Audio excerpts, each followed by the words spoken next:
The first time I heard it, I thought it was wind through the cedar branches. A low, rhythmic sound that felt almost like breathing. But wind doesn't pause. Wind doesn't wait. It was October 2009, my third month as a warden in the North Cascades, and I was stationed at the remote Diablo Lake outpost. The job was simple: monitor trail conditions, log wildlife sightings, report weather anomalies, keep the silence. That's what they told me in training. Out here, silence isn't emptiness. It's the baseline. Everything else is signal. I was checking a broken fence line near Ross Creek when I saw the first mark. Not a scratch, a mark. Deliberate. 3 parallel grooves carved into the bark of an old Douglas fir, roughly 8 feet off the ground. Too high for a bear. Too clean for claws. The wood was fresh, pale beneath the scoring, sap still weeping. I took a photo, logged it, moved on. But that night, back at the cabin, I couldn't stop thinking about it. I pulled out my field guide, cross-referenced claw patterns, territorial markings, nothing matched. And then I heard it again. That sound. Closer this time. Just beyond the tree line. I stepped onto the porch with my flashlight, the beam cutting through the fog like a dull knife. The forest held its breath. Then, from somewhere deep in the dark, came a single, resonant knock. Wood on wood. Purposeful. I didn't sleep that night. By morning, I'd convinced myself it was a prank, some hiker with too much time and a sick sense of humor. But when I returned to the fir tree, there was another mark, fresh, and below it, pressed into the soft mud, was a footprint, 17 inches long, 5 toes, human-like but not human. I stood there for a long time staring at it, my radio clipped to my belt, crackling with static. I should have called it in. That was protocol, but something stopped me. Maybe it was the stillness. Maybe it was the way the print looked, almost careful, like whoever, or whatever, left it wanted to be seen, but only by me.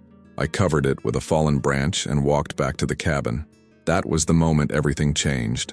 The moment I stopped being just a warden, and the moment I became a keeper of something the world wasn't ready to know. The North Cascades aren't like other parks. There's no gift shop at the entrance, no paved trails with guardrails and plaques. It's 500,000 acres of old-growth forest, glacier-carved valleys, and mountains so remote that entire drainages go years without a human footprint. My jurisdiction covered roughly 80 square miles of the western sector, an area so quiet that some days the only voice I heard was my own, muttering observations into a handheld recorder.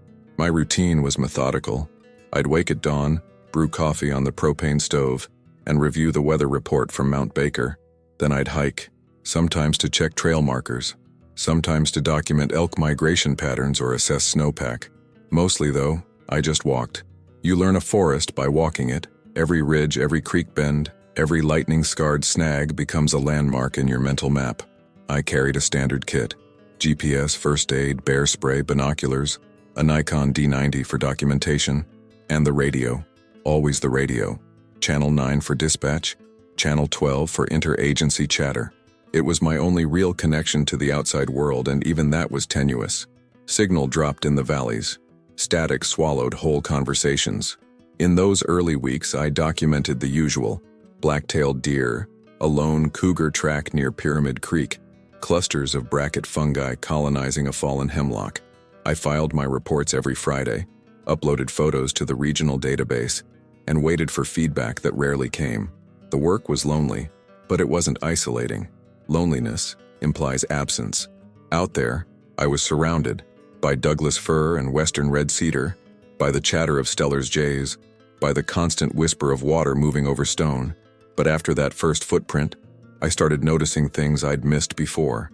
A cairn of stones near Thunder Creek that wasn't on any geological survey. A Douglas fir with bark stripped in a spiral pattern, too uniform to be accidental. And more prints, always in soft ground, always near water, always positioned where the canopy overhead was thickest. I photographed them all, measured them, compared them. The stride length was between 48 and 52 inches. The depth suggested a weight of at least 600 pounds. And the toe spread, the articulation, was unsettlingly human. I didn't report any of it. Instead, I started spending more time in the field. I'd pack 3 days' worth of freeze-dried meals and camp in rotating zones, trying to establish a pattern. Southeast quadrant 1 week, northwest the next. I set up motion-activated cameras at key crossings, Game trails, creek fords, ridge lines. Most of the footage was deer, the occasional coyote, once a black bear sow with 2 cubs, but on November 14th at 3:47 a.m., Camera 6 captured something else. The footage was grainy, shot in infrared. A large shape moved through the frame, bipedal, deliberate, impossibly broad across the shoulders. It paused near the camera, tilted its head as if listening, then continued into the darkness. The entire sequence lasted 9 seconds. I watched it 47 times. There was no mistaking it. This wasn't a bear on hind legs. This wasn't a hiker in a suit. The proportions were wrong. The arms too long, the gait too smooth, the head too integrated with the torso, no visible neck, and the way it moved. There was an intelligence to it, a caution. I should have been terrified. Instead, I felt something closer to awe. I began leaving offerings, not bait, offerings. There's a difference. Bait is coercion. An offering is respect. I'd place apples, smoked salmon, clusters of huckleberries at the base of marked trees. Sometimes they'd be gone by morning. Sometimes they'd be rearranged, stacked or laid out in rows. Once I found a perfect circle of pine cones surrounding an apple core. That's when I started calling it the Philosopher. The name came from the way it interacted with the environment. Most animals are reactive. They respond to hunger, to threat, to instinct. But this entity seemed contemplative. It would sit for hours near the same boulder, just beyond visual range, making those low rhythmic sounds. Not calls, not howls, something closer to humming, like it was thinking out loud. I started talking to it, quietly, from a distance, never approaching. I'd narrate my work. Checking the trail markers today. Found a washout near Ross Dam. Winter's coming early this year. I felt ridiculous at first, but the presence never withdrew. If anything, it seemed to settle, to become more comfortable with my voice. By December, we had an unspoken agreement. I wouldn't pursue. It wouldn't flee. We shared the forest, and for the first time in my life, I understood what it meant to be truly seen. Winter came hard that year. By mid-December, snow had buried the high trails and temperatures hovered around 20 degrees Fahrenheit. The North Cascades became a study in silence. Every sound muffled by snowpack, every movement tracked in white. It was both easier and harder to monitor the Philosopher. Easier because tracks were obvious. Harder because I couldn't move without leaving my own trail. I'd see the prints most mornings. Massive depressions in the snow, always in the same general corridors. Southeast Ridge, Thunder Creek drainage, the boulder field near Ross Lake. The pattern suggested a home range of maybe 15 square miles, which aligned with what little cryptozoological literature existed on territorial behavior in alleged Sasquatch populations. I know how that sounds. Cryptozoology, Sasquatch, words that conjure images of blurry photos and conspiracy theorists in RVs. But I wasn't a believer. I was a witness, and there's a profound difference. On January 8th, I got a radio call from dispatch. A hiker had reported unusual activity near Pyramid Peak. Trees knocked over in a pattern, strange vocalizations, a feeling of being watched. Park management wanted me to investigate and file a report within 48 hours. I hiked out the next morning, already dreading what I'd find. Sure enough, there were trees down, 5 Douglas firs, each about 40 feet tall, arranged in a rough semicircle. But they weren't knocked over. They were snapped at the base, the breaks clean and powerful and laid out with deliberation. In the center of the clearing was a flat stone with a deer skull placed on top, antlers still attached, bleached white by weather. It looked like an altar. I photographed everything, took measurements, collected samples of bark. Then I sat down on one of the fallen trunks and tried to piece it together. The trees had been dead for at least a season, dry, beetle-scarred. Removing them actually improved the health of the surrounding forest. And the deer skull? Likely scavenged. This wasn't destruction. It was curation. I filed my report that evening, careful with my language. Fallen trees, likely due to wind shear and decay. Deer remains consistent with natural predation. No human involvement detected. Area safe for recreational use. I didn't mention the footprints I'd found just outside the clearing.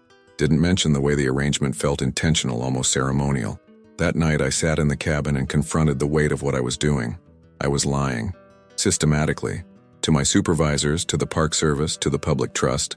I could justify it 100 different ways. Protecting an endangered species, preventing mass tourism and exploitation, avoiding panic. But the truth was simpler and more selfish. I wanted to keep this. I wanted to keep him. Because by then I'd started thinking of the philosopher as a him. Not based on physiology, I'd never been close enough to determine sex, but based on presence. There was something almost patriarchal about the way he moved through the forest. Like a steward. He'd clear deadfall from game trails. He'd stack stones to divert water from eroding paths. Once I watched through binoculars as he gently moved a fawn that had wandered too close to a cliff edge, guiding it back toward the tree line with what I can only describe as tenderness. He was protecting the forest, and I was protecting him. But secrets have weight, and the longer you carry them, the heavier they become. In February, 2 things happened. First, I got a new supervisor, Karen Brennan, a no-nonsense wildlife biologist transferred in from Yellowstone. She was sharp, thorough, and had a reputation for uncovering discrepancies in field reports. Second, the Park Service announced a biodiversity survey scheduled for spring. Teams of researchers would be combing through my sector, documenting everything from lichen diversity to apex predator populations. I knew I was running out of time. I started covering my tracks more carefully. I'd hike out to the marked trees and disturb the ground around them, making the prints less distinct. I repositioned my trail cameras to avoid the key corridors. I even filed a few false reports, claiming equipment malfunctions, corrupted SD cards, weather delays. But Karen wasn't easy to fool. During our first video call, she pulled up a map of my sector and pointed to the southeast quadrant. "You've logged almost no activity in this zone for 3 months. Why?" I scrambled. "Heavy snow, access is limited, but you logged activity in higher elevations during the same period. Different routes, different conditions."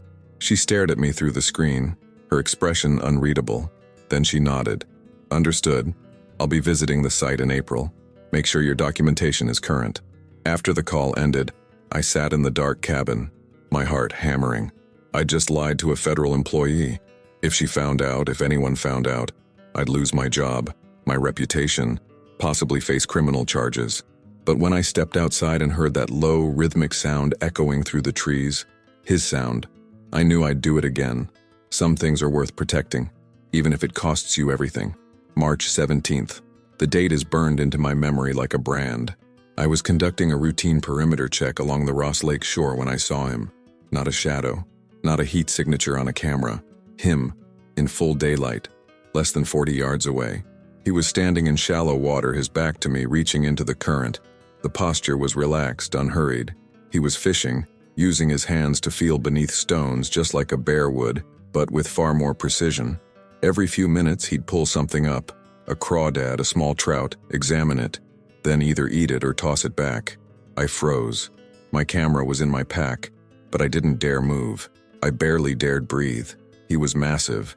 Even hunched over, he stood at least 7.5 feet tall.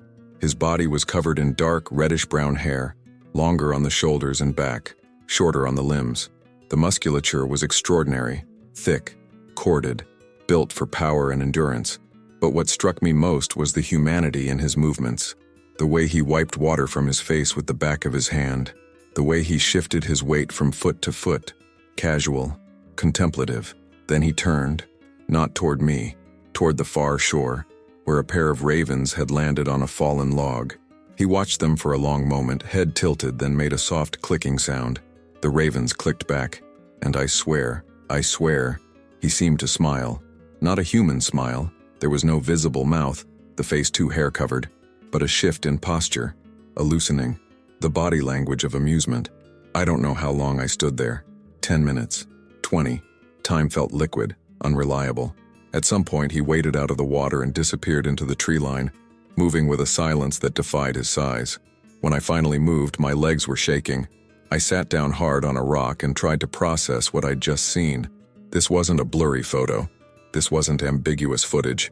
This was irrefutable, undeniable, real, and I was the only one who knew. That night, I violated every principle I'd held for 4 months. I opened my laptop, pulled up the encrypted folder where I'd been storing my personal documentation, and wrote down everything, every detail. The color of his hair, the shape of his skull, the way his fingers had moved through the water, long, dexterous, almost elegant. Then I encrypted the file 3 times and buried it in a folder within a folder within a folder, labeled Weather Data 2010. I didn't sleep. I paced the cabin, drinking coffee until my hands trembled, trying to figure out my next move. I could report it, file an official encounter report, trigger a full-scale investigation. Within weeks, the forest would be swarming with researchers, media, curiosity seekers. The Philosopher would be driven deeper into the mountains, or worse, captured, studied, reduced to a specimen, or I could stay silent, continue the deception, become complicit in a cover-up that went against everything I believed about transparency and scientific integrity. I chose silence. But silence, I was learning, is never passive. It's a verb, an action, and it requires constant maintenance. Over the next 2 weeks, I doubled down. I filed detailed reports about every other species in my sector: elk calving grounds, osprey nesting sites, a rare sighting of a wolverine near Jack Mountain. I made myself indispensable, the model warden, thorough, reliable, beyond suspicion, and every evening I'd hike out to the boulder field and leave an offering: apples, dried meat, once a harmonica. I never saw him take them, but they were always gone by morning, and sometimes he'd leave something in return: a smooth river stone, a bundle of owl feathers tied with grass, once a perfectly symmetrical arrangement of pine cones that looked almost like a star. I started thinking of it as a conversation. Wordless, yes, but profound. He was teaching me something about patience, about respect, about the value of restraint, and I was learning, but I was also unraveling. I stopped calling my family, stopped checking personal email. My whole existence contracted to 2 points: the cabin and the forest. The human world felt distant, irrelevant. I'd lie awake at night, listening to the wind, wondering if he was out there too, awake, listening, thinking his slow, patient thoughts. One evening in early April, I was sitting on the cabin porch when I heard footsteps. Human footsteps. I looked up to see Karen Brennan emerging from the trail, a backpack slung over her shoulders, her expression set and determined. "Surprise inspection," she said, not smiling. "Hope that's not a problem." My stomach dropped. "Of course not. I didn't know you were coming. That's the point of a surprise." She spent 3 days in my sector, reviewing my logs, examining my equipment, rehiking my routes. I shadowed her, deflecting, redirecting, inventing excuses. When she asked about the southeast quadrant, I blamed snowmelt and impassable creeks. When she pointed out inconsistencies in my wildlife counts, I blamed equipment calibration. On the 3rd night, she sat across from me in the cabin, a mug of instant coffee in her hands, and said, "You're hiding something." I met her eyes. "I don't know what you mean." "Yes, you do." She leaned forward. "I've been doing this for 20 years, Warden. I know when someone's covering their tracks. So I'm going to ask you once, directly, is there something happening in this forest that I need to know about?" The radio on the table between us crackled with static, and for one terrible, tempting moment, I almost told her everything. Instead, I said, "No, nothing you need to know about." She held my gaze for a long moment. Then she nodded, stood, and walked to the door. Before leaving, she turned back. "If you're protecting something," she said quietly, "make sure it's worth it." Then she was gone. Karen's visit changed everything. Not because she found anything, she didn't, but because I now understood that my deception had a shelf life. People were noticing, patterns were emerging, and the spring biodiversity survey was only 3 weeks away. I became obsessive. I hiked 12, sometimes 15 hours a day, documenting every square foot of the Philosopher's range, trying to predict where the research teams would go, where they might encounter evidence. I dismantled the stone cairns. I scattered the arranged pine cones. I even took a chainsaw to one of the marked trees, making it look like routine trail maintenance. It felt like vandalism, like I was erasing something sacred, but I told myself it was necessary. The alternative, exposure, was unthinkable. I'd seen what happened when rare species were discovered. The media circus, the poachers, the well-meaning researchers with their tranquilizer darts and GPS collars, reducing wild dignity to data points. The Philosopher wasn't a mystery to be solved. He was a life to be respected. On April 23rd, I made a mistake. I was removing a series of footprint casts I'd made months earlier, plaster molds I'd hidden in a hollowed-out log near Thunder Creek. I was so focused on the task that I didn't hear the approaching footsteps until it was too late. "What are you doing?" I spun around. It was Travis Holbrook, a young ranger from the adjacent sector, standing 10 feet away with a confused expression. "Trail maintenance," I said too quickly. He looked at the plaster casts in my hands. Those look like, are those footprint molds? Research project. Personal. Nothing official. He stepped closer, curious now. Can I see? They're fragile. I need to pack them carefully. But he'd already glimpsed the size, the shape. His eyes widened. Holy shit, are those bear tracks? I interrupted. Grizzly, probably a male, based on the size. We don't have grizzlies in the North Cascades. Exactly. That's why it's significant. Possible range expansion from the north. The lie came so easily it frightened me. But Travis was young, inexperienced. He wanted to believe me. He needed to believe me because the alternative was too strange, too disruptive to his understanding of the world. You should report that, he said finally. I will, once I've verified it. He nodded, satisfied, and continued down the trail. But I knew I'd just bought myself maybe a week, maybe less, before he mentioned it to someone else, before questions started circulating. That night I sat in the cabin with a bottle of whiskey and faced the truth. I couldn't keep this up. The weight of the secret was crushing me. I was lying to colleagues, falsifying reports, destroying evidence. I'd become the villain in my own story. And for what? To protect a creature that didn't even know I was protecting it? But that wasn't quite true. He did know. I was certain of it. The gifts he left. The way he'd started appearing closer to my regular routes. Always just out of direct sight. He understood. We had a relationship. Wordless. Unequal. Probably doomed. But real. I thought about the first time I'd heard his voice, that low rhythmic sound. I'd described it as humming, but it was more than that. It was meditation. Philosophy. The sound of a mind grappling with existence. That's why I called him the Philosopher. Because he reminded me that consciousness isn't uniquely human. That intelligence takes many forms. That the forest itself is full of thinking, feeling beings we're only beginning to understand. And if the world discovered him, that understanding would die. He'd become Sasquatch, a commodity, a spectacle, a problem to be managed. Scientists would argue about classification. Conservationists would fight over habitat protection. Hunters would claim the right to trophy kills, citing population management. He'd stop being a person and become a thing. I couldn't let that happen, so I made a decision. A terrible, irreversible decision. I would sabotage the biodiversity survey. Not overtly. I wasn't that reckless. But I could delay it. Redirect it. I'd file reports about hazardous trail conditions in the southeast quadrant. I'd cite concerns about unstable snowpack, increased cougar activity, contaminated water sources. I'd make that section of the forest seem dangerous, unreliable, not worth the risk. It meant more lies, more deception, but it also meant more time. Time for the Philosopher to remain undiscovered. Time for me to figure out a long-term solution. Over the next week, I implemented the plan. I filed 4 separate incident reports, each one carefully crafted to sound concerning without triggering immediate investigation. I rerouted trail markers. I even called in a fake rock slide claiming an entire section of the ridge trail was impassable. It worked. The survey was postponed, then reduced in scope. The southeast quadrant was marked low priority. I should have felt relief. Instead, I felt hollow, because I knew this was just a temporary fix.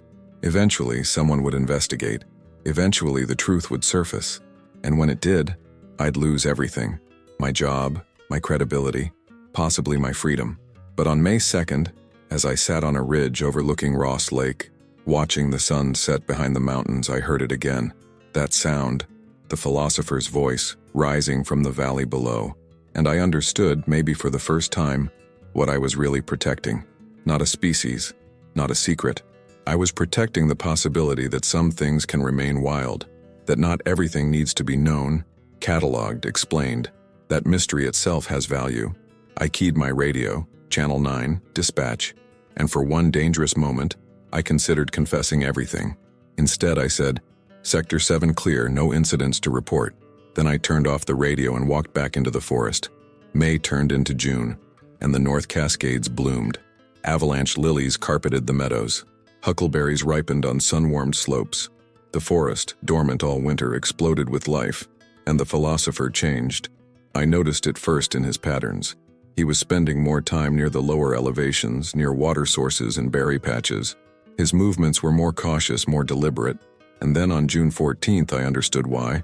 I was observing from a concealed position above Thunder Creek when I saw them. 2 figures moving through the undergrowth.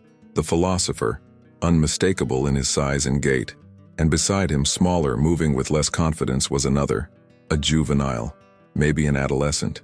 The proportions suggested late childhood, perhaps 10 or 12 years old, if their development paralleled humans. The young one stayed close to the Philosopher, mimicking his movements, learning. A son or a daughter?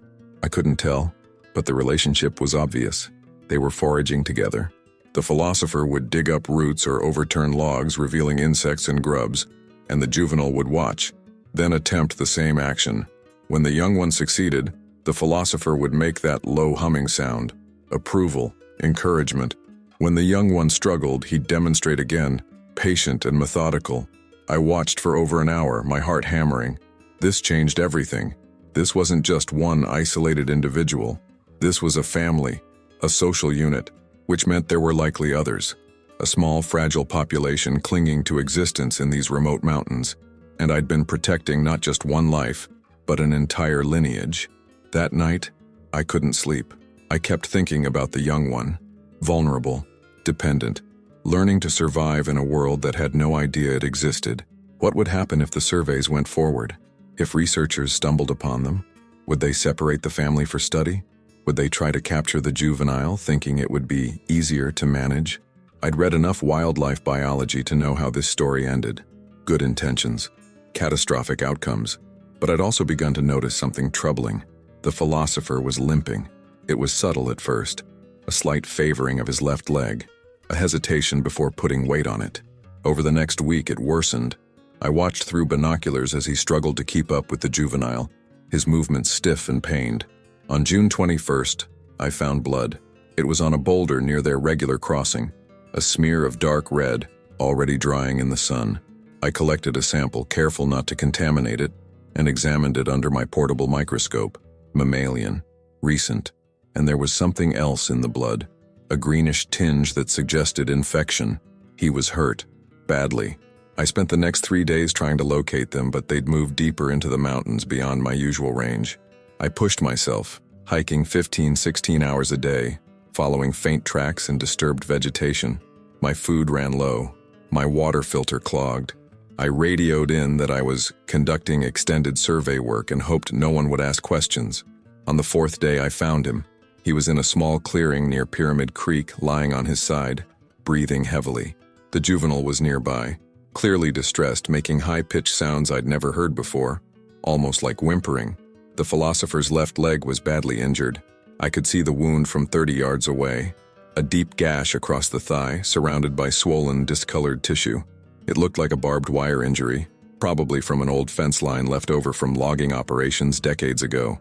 He'd been suffering for weeks, and the infection was killing him. I stood there frozen, torn between every instinct I had. The warden in me knew I should call for help. Veterinary intervention, emergency evacuation, medical treatment. The protector in me knew that would mean exposure, capture, the end of everything I'd fought to preserve. And the human in me just wanted to help, wanted to ease his pain. I made a decision. I retreated to a safe distance, unpacked my medical kit, and laid out everything I had.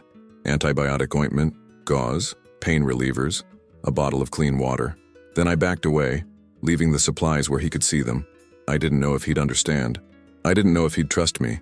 But an hour later, when I returned, the supplies were gone, and the Philosopher was sitting upright, the juvenile beside him, both watching me from across the clearing. Our eyes met, and for the first time in 13 years of protecting him, I felt truly seen in return. Over the next week, I became a field medic. I'd leave supplies every morning. Antibiotics I'd ordered through veterinary supply channels, using a fake research permit, clean bandages, antiseptic, even over-the-counter pain medication carefully dosed based on his estimated body weight. And slowly, impossibly, he began to heal. The juvenile stopped whimpering. The Philosopher's movements became less labored. By early July, he was walking without a limp, foraging normally, resuming his role as teacher and protector. I'd saved his life, and in doing so, I'd crossed a line I could never uncross. I was no longer just an observer. I was a participant, an interventionist, and I had no idea what that meant for the fragile balance I'd maintained. The truth has a way of surfacing, no matter how carefully you bury it, no matter how many layers of deception you pile on top. Eventually, it rises. For me, the exposure began with something small, a pharmacy audit. In mid-July, I received an email from Park Service Administration flagged urgent. A routine audit had detected irregular purchases made under my supply authorization, specifically veterinary-grade antibiotics and medical supplies inconsistent with standard field operations. I was asked to provide documentation and justification within 72 hours. I stared at the email for a long time, my pulse thundering in my ears. I could lie again, claim I was treating injured wildlife, which was technically within my authority. But the quantities were wrong, the specifics too unusual. Any competent investigator would see through it. I drafted 3 different responses, deleted them all. Finally, I wrote, "Supplies were used to treat an injured large mammal in a remote sector.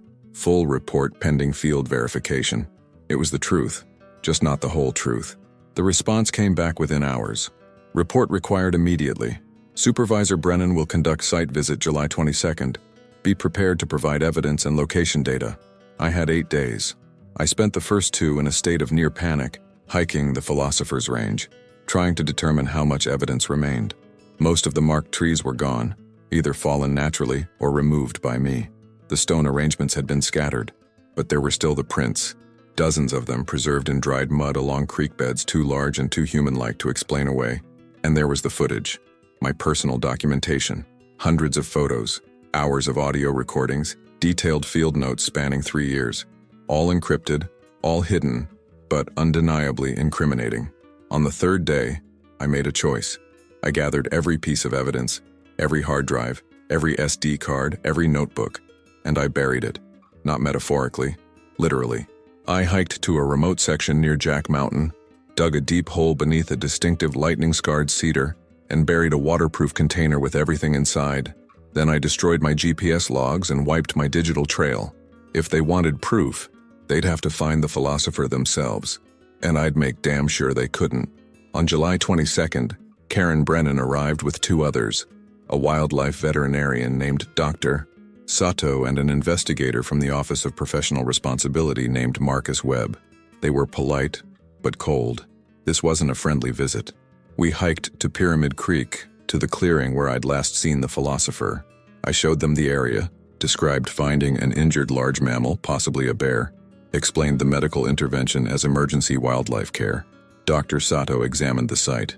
"You're saying you treated a bear with this amount of antibiotics? It was a severe infection. And you didn't call it in? Remote location, limited radio access." I made a field decision. Marcus Webb watched me carefully. "Where's the animal now?"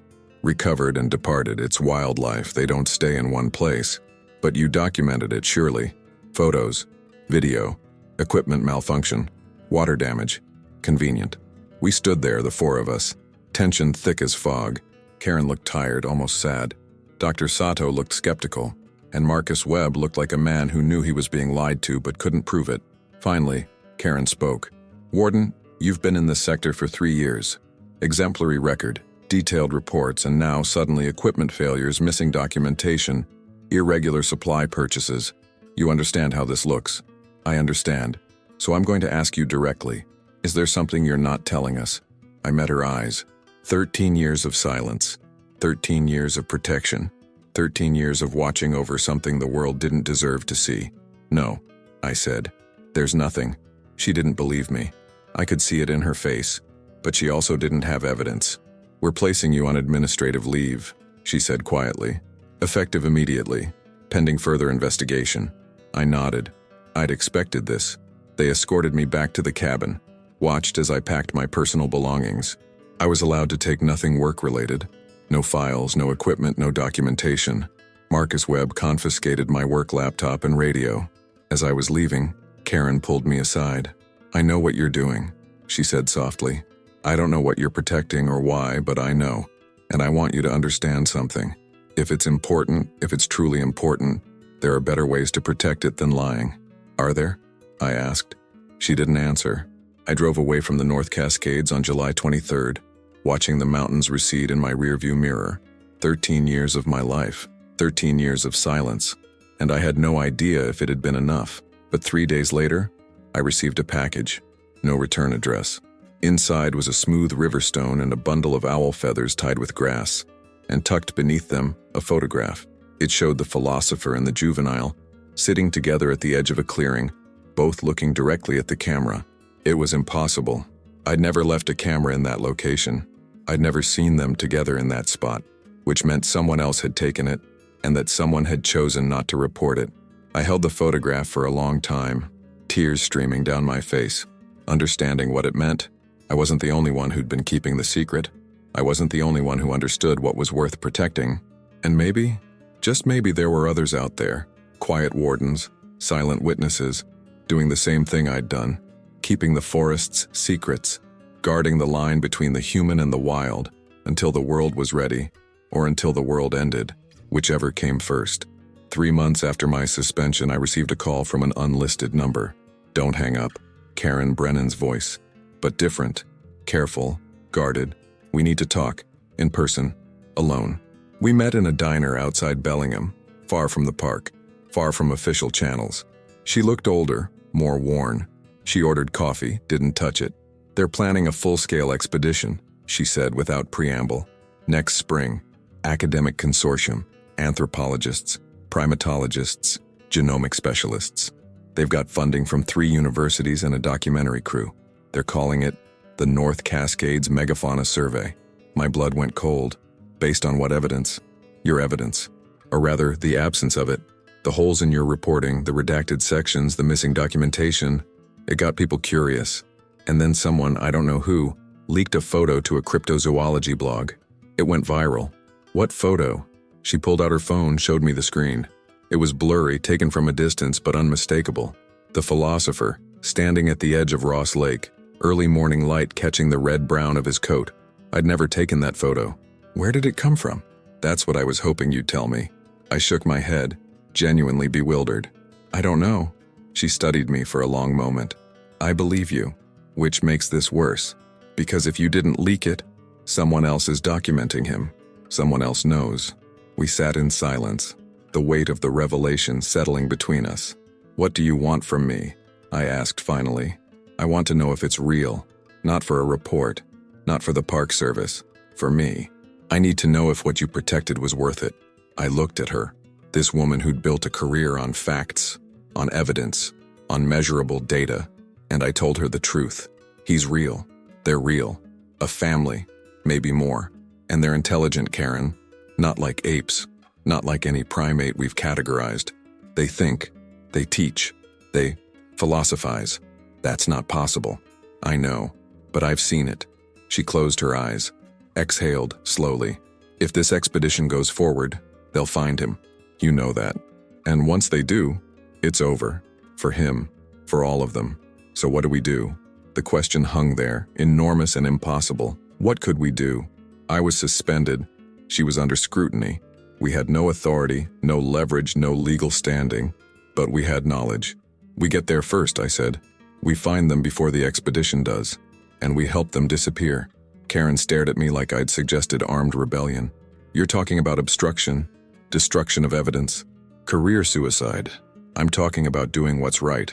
And who decides what's right? You? Me? Who else? The universities that want to dissect him. The media that'll turn him into a circus. The government that'll declare him either endangered or invasive depending on which lobbyists pay more." She didn't answer, but she also didn't leave. We spent the next 2 hours planning. It was insane, potentially criminal, and doomed to fail. But it was also the only option we could live with. The plan was simple. We'd return to the North Cascades in winter when access was most limited.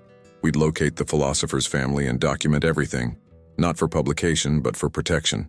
We'd create an environmental hazard zone in the southeast quadrant, citing unstable geology, contaminated water, aggressive predator activity. We'd bury fake evidence in other locations to draw attention away. We'd build a cage of lies so dense that no one could find the truth. And if that didn't work, we'd go public, but on our terms. We'd release just enough information to protect them under endangered species legislation, but not enough to pinpoint their location. It was desperate. It was probably illegal, but it was also a plan. On December 3rd, we hiked into the North Cascades, just the 2 of us. No backup, no GPS tracking, no official authorization. If anyone asked, we were on personal leave, recreational hiking. The forest was deep in winter. Snow covered the trails. Ice locked the creeks. It was brutally cold, dangerously remote. Perfect. We found them on the 5th day. They were in a valley I'd never explored. A small, sheltered basin surrounded by cliffs, accessible only through a narrow gap in the rock. The Philosopher was there, older-looking, grayer around the face.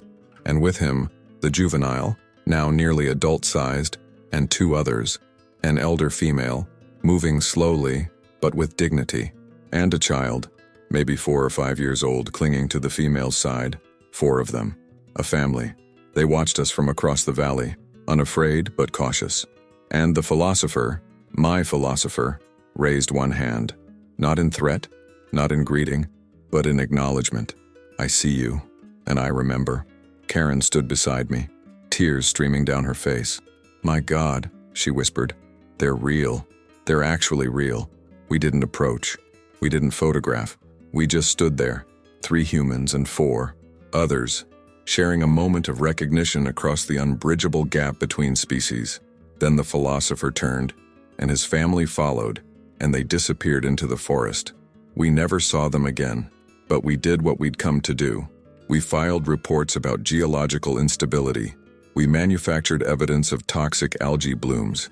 We created a paper trail so thick, so concerning, that when the expedition tried to get permits, they were denied, and the southeast quadrant of the North Cascades was quietly, unofficially declared off limits. Karen was forced into early retirement 6 months later. I never got my job back, but sometimes late at night, I get packages with no return address. A smooth stone, a bundle of feathers, a photo of something moving through the trees, blurry and impossible to verify, and I know they're still there, still wild, still free, still unknown. It's been 8 years since I left the North Cascades. 8 years since I stood in that valley and watched the Philosopher disappear into the forest. I work as a consultant now, helping private conservation groups identify and protect critical habitats. It's quiet work, bureaucratic work, nothing like the immediacy of field duty, but it matters, and it lets me sleep at night. Karen and I stay in touch. We never discuss what happened directly.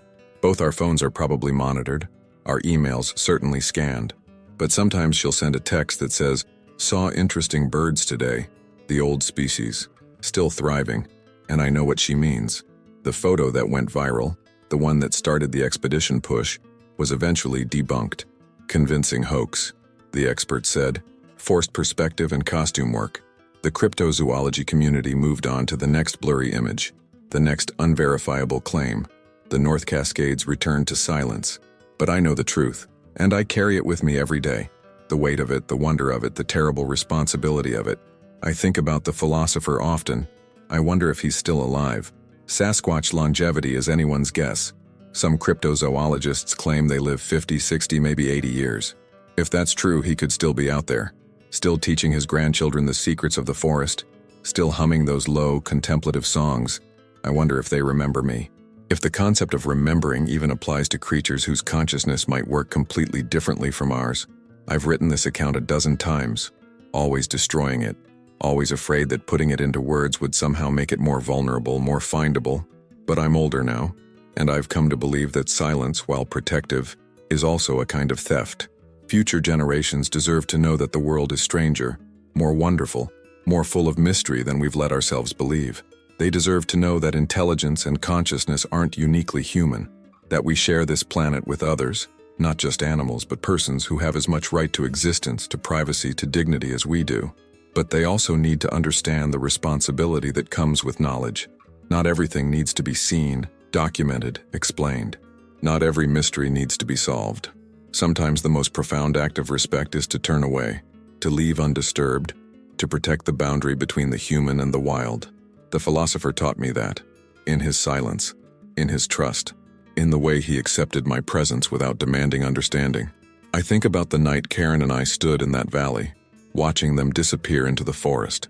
I think about how the Philosopher raised his hand. Not quite a wave, not quite a blessing, but an acknowledgement of shared existence. We are here, you are there, and the space between us is sacred. That's what I took from those 13 years. Not proof, not evidence, but understanding. The world is full of borders, between species, between knowledge and mystery, between what we can take and what we should leave. And the mark of wisdom isn't crossing those borders. It's knowing when to guard them. I don't know what will happen to the philosopher's family. Climate change is altering their habitat. Development creeps ever closer. Even the most remote forests aren't truly remote anymore. Maybe they'll survive. Maybe they'll adapt. Maybe, in 100 years, they'll finally make themselves known on their own terms, when humanity has matured enough to receive them with respect, rather than exploitation. Or maybe they'll disappear completely, fading into legend, leaving nothing behind but blurry photos and unreliable testimony. Either way, I did what I could. I bought them time. I protected their privacy. I kept faith with a promise I never spoke aloud but felt in every decision I made. Some nights, when the wind is right, I swear I can hear it. That low, rhythmic sound. The philosopher's voice, carrying across the years, across the distance, reminding me that mystery isn't absence. It's presence we haven't learned to perceive. Last month I received another package. Inside was a photo, recent, based on the digital timestamp. It showed a young Sasquatch, maybe adolescent, sitting on the same boulder where I used to leave offerings. The Sasquatch was looking directly at the camera, head tilted, curious but unafraid. A new generation, still there, still watching, still wild. I burned the photo, as I always do, but not before scanning it, encrypting it, and adding it to the archive I'll never publish. Evidence for a world that doesn't deserve it yet. Hope for a world that might. There are places in the North Cascades where the forest is so thick that sunlight never reaches the ground, where ancient cedars stand like cathedrals, their roots tangled with secrets older than recorded history, where the boundary between the known and unknown isn't a line, but a threshold. And on both sides of that threshold we stand, human and other, known and unknown, seen and unseen. The philosopher taught me that we don't have to choose between those states. We can hold them both. We can live in the tension. We can protect the mystery while acknowledging its existence. That's the burden, and the gift. I don't know if I did the right thing. I violated oaths, destroyed evidence, obstructed investigations. By any measurable standard, I was a bad warden. But I kept faith with something deeper than regulation, something that matters more than policy. I protected wonder, and in a world that rushes to explain, to categorize, to commodify every last mystery, maybe that's the most subversive act of all. So if you're reading this, and I hope you are someday when the world is ready, know this: there are still places where the impossible survives, where consciousness takes forms we don't recognize, where the forest keeps its secrets not out of hostility but out of wisdom. And the truest respect we can show isn't discovery, it's restraint. Some secrets of the forest aren't discovered. They're confided to those who listen. And I listened. For 13 years I listened.